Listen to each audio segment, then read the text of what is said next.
Hello there, and welcome to the West Ham versus Liverpool full review where we won 3-1. Now, first of all, I'd just like to say thank you very much to everybody that watched that video yesterday and also today of my reaction straight after the match as well. It seems a lot of people have actually viewed that video, which took me by surprise, so thank you ever so much if you have watched that video. But now we're going to go a little bit further in depth, and then hopefully we can look a little bit further on for Liverpool coming up in the future as well, because I think we've got Brighton next, and then we've also got the big one at the weekend, which is us against Manchester City. Big tie. We need to make sure that we're picking up points along the way as well. So we're going to dive straight in. Get your comments in the comment section below as well, if you please. What were your thoughts on the game? Who do you think played well? Who do you think maybe played not so well? We're going to go into all of that today. But for me, there are very few negatives. That is just me being honest. For me, there's been very few negatives. If I'm going to give you a negative straight away, straight off the bat, I will say Divock Origi. Now, obviously Jurgen Klopp will have his reasons for wanting to use Divock Origi, and that's absolutely fine. Can't really argue with him a great deal. When we were missing Sadio Mane as well, you're thinking, who's going to come in? There's options there. Obviously, Shaqiri played a very good role in this game as well. But Divock Origi, I don't know. Whenever we seem to get the ball, for me personally, whenever I watched Divock Origi on the ball or even without the ball, we seem to slow down just a little bit. So progression into the box or creating a chance just seemed to slow down. And for me, he's not the player we should be turning to on the subs bench or as an alternative rotating player if we want to rotate players. If we have to rotate players, if we don't want to risk someone like Sadio Mane getting a worse injury than he already has, then there is another option. And I will say this straight away because there's a lot of positives in this video, but I don't know what I don't know what Minamino has to do to get game time. I'm not even talking about just starting games. I'm talking about game time. I don't know what Minamino has to do, and I think a lot of us are a bit like that as well. We hear the comments about that Jurgen Klopp has said about Minamino was brilliant against Crystal Palace. His time is coming. And then he plays against Crystal Palace. Played a good game, in my opinion, as well. Pretty good. Very instrumental. Very good getting his first goal within the first 3 minutes. And he was very good throughout the time that he played in that match. Since then, I don't think he's played even off the bench. And I don't understand why. And then when we've got Sadio Mane missing, and we're wanting someone that's maybe not going to replicate what he does, but give you some similar qualities, Minamino's the one. But apparently, it's Divock Origi, and then Minamino, whether he was on the bench, which I'm pretty sure he was, and he was, Divock Origi goes off in the 80th minute, looked like he had some sort of injury or something like that, couldn't continue, and instead they turned to Alex Oxlade-Chamberlain, who again played a part in the third goal very well, but still, like, if you're going to bring a forward on, Minamino for me would have been the guy. You want to bring someone on up front? Okay, here's Minamino. Let's do that. Obviously, things turned out very well for us on the run of play, but that's the only negatives really that I can think of. People might turn around and say conceding the goal in the last couple of seconds or whatever, last couple of minutes. Fair play. Then that's that's bygones be bygones. That's just what we've got to go with, isn't it? It happened. It was it was a great performance by Liverpool overall. And I have to say that I think it was a great performance. I know that Milner's got a low mark here, and he did get taken off, and the guy, Curtis Jones comes on and gets an assist pretty much straight away. But I don't really think anyone really had a poor match. I don't look at anyone apart from Divock Origi, who I think did have a poor match. And it's a shame because he's got boatloads of talent. He's got good ability.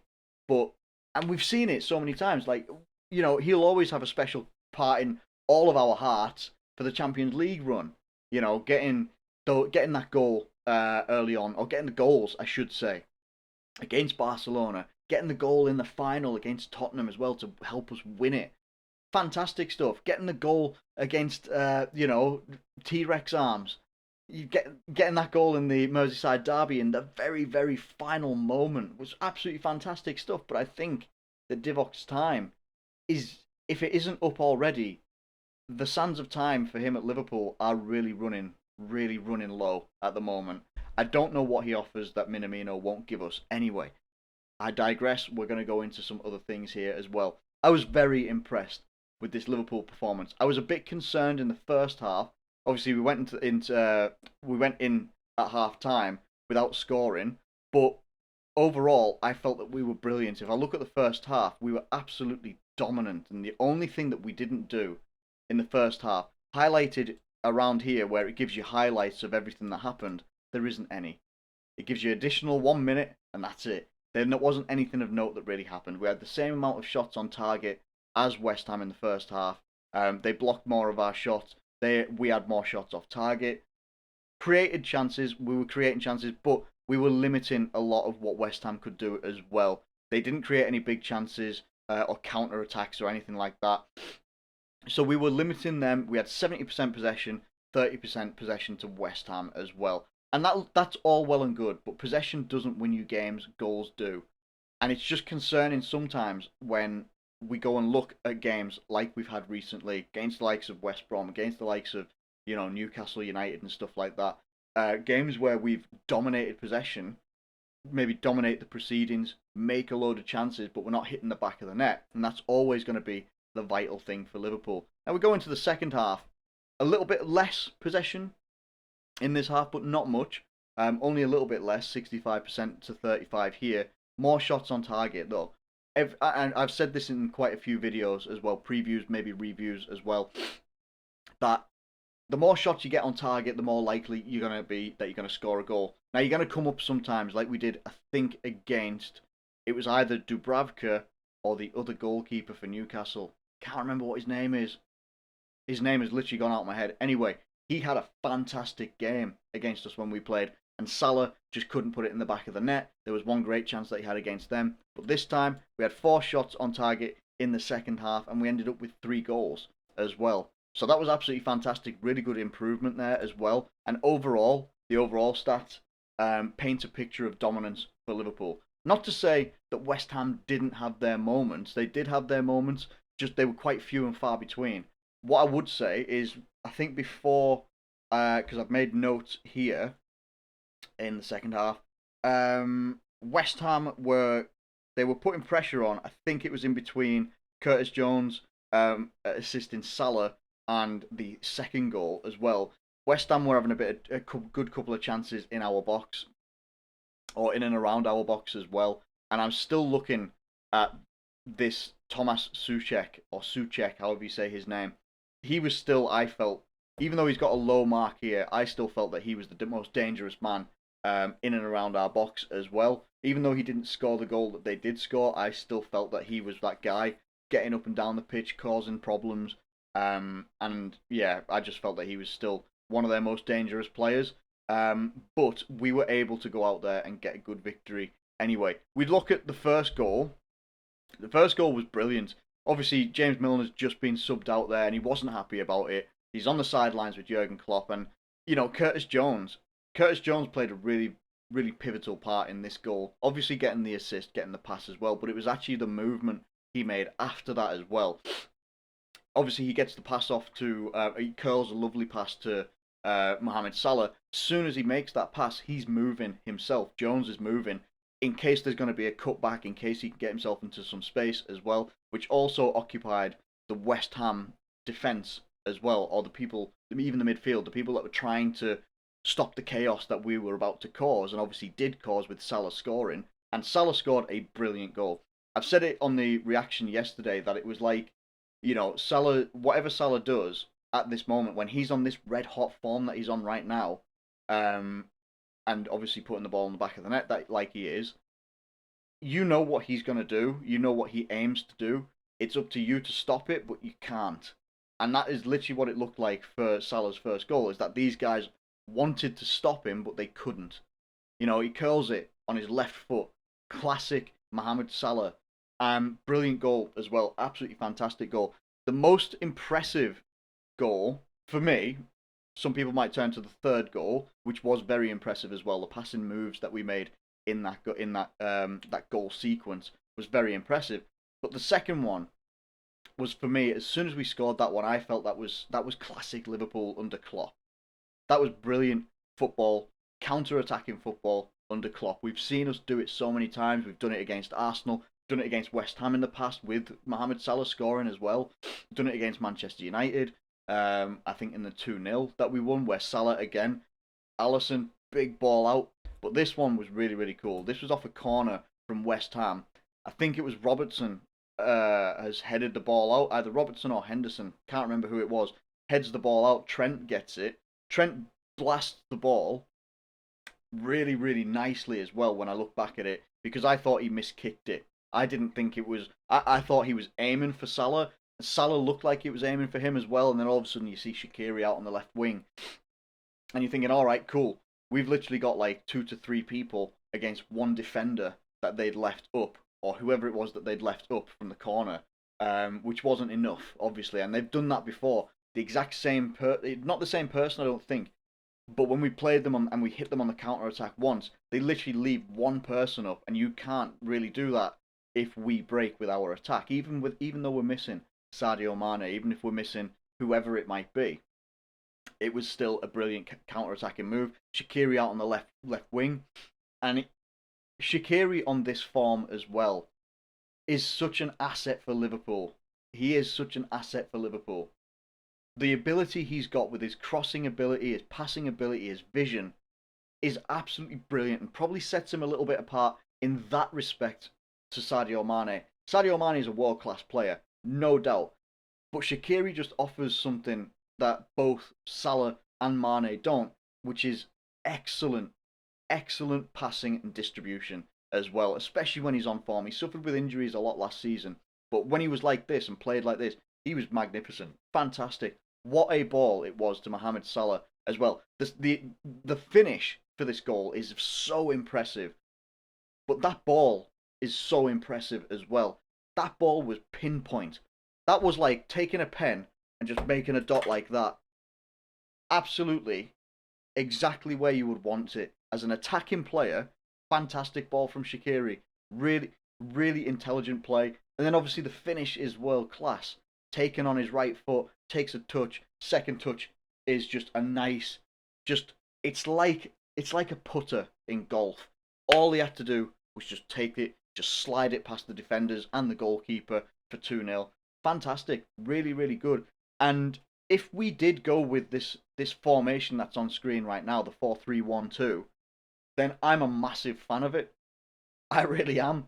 I'm a massive fan of it. You get 3 in midfield, which worked really hard and worked really well as well. Obviously, we've had to have Jordan Henderson in defence here as well, but that worked okay. That worked absolutely That worked very, very well. Very well. Not just well, it worked very well.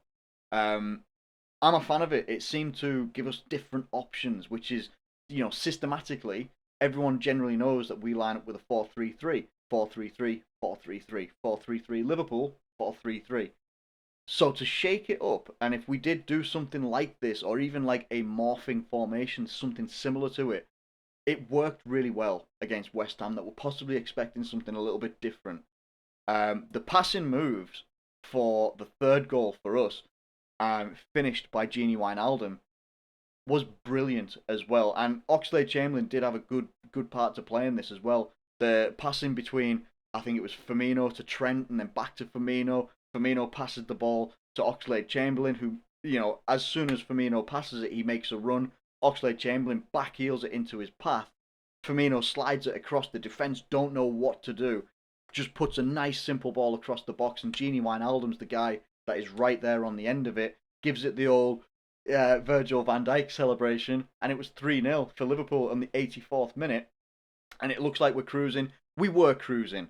The goal for West Ham, it's one of those things. It's just one of those things that happens sometimes to Liverpool, where we don't have that aerial dominance in the box or defensive dominance in the box from a corner. Didn't get headed in. It was allowed to bounce into the box, controlled by Dawson, and just put into the back of the net. It is what it is, 3-1 for Liverpool. But what impressed me the most is that we actually looked like Liverpool again in this game, and the last game as well against Spurs. We looked like Liverpool again at a really crucial time when, for me, most people would say, we've got tough games coming up in Man City. But for me, I also went and watched Brighton versus Tottenham after we played.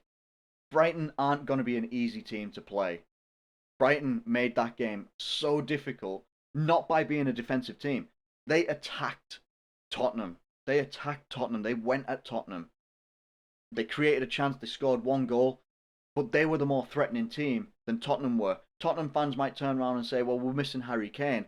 I'm sorry, I'm not taking that when we look at our injury list right here and who we're missing.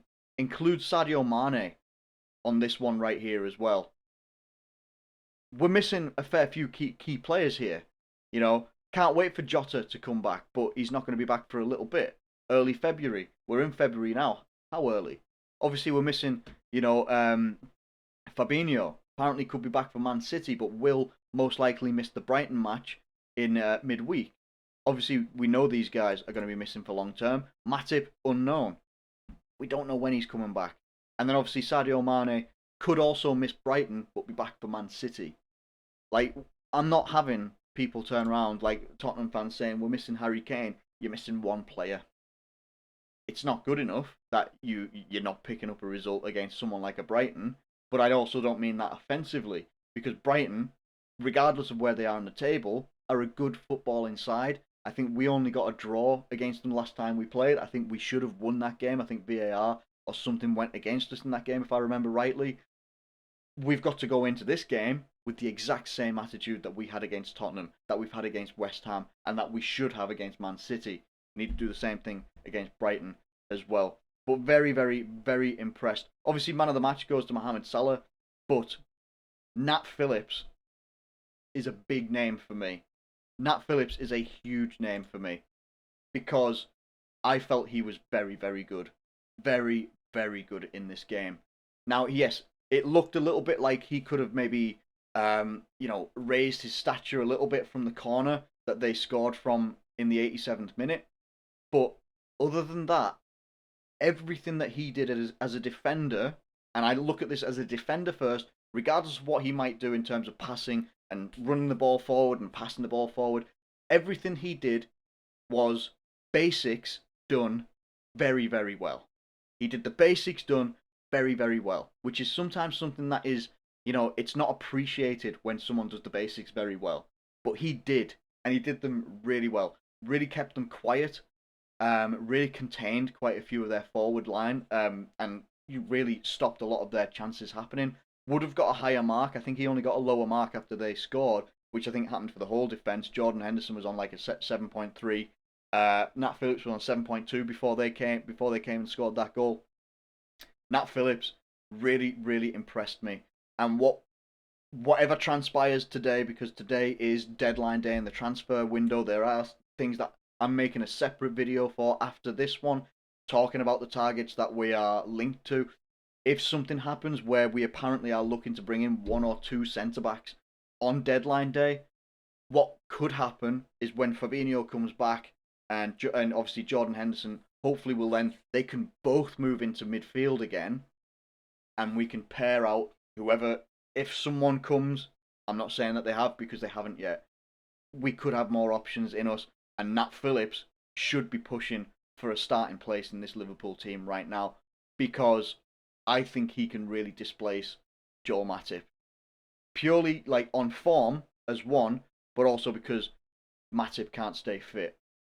We'll get Matip back, no doubt, at some point, but it'll be like 2 to 3, maybe 4 games at a push, and then he'll be out injured again. Nat Phillips for me looks solid. He looks physically solid, and he looks physically and mentally ready for this Liverpool team. And whoever else we may bring in, if we do bring someone in this January window on transfer deadline day, we just have to wait and see. But that is it for me anyway. I hope you have enjoyed this video and also yesterday's video. Thank you so much for that support on that one as well. Please do feel free to drop a like on this video if you please, and leave a comment as well if you would like to. Thank you ever so much. Do take care of yourselves. Hope you've got a good week ahead of you, whatever you are doing, and I'll catch you later.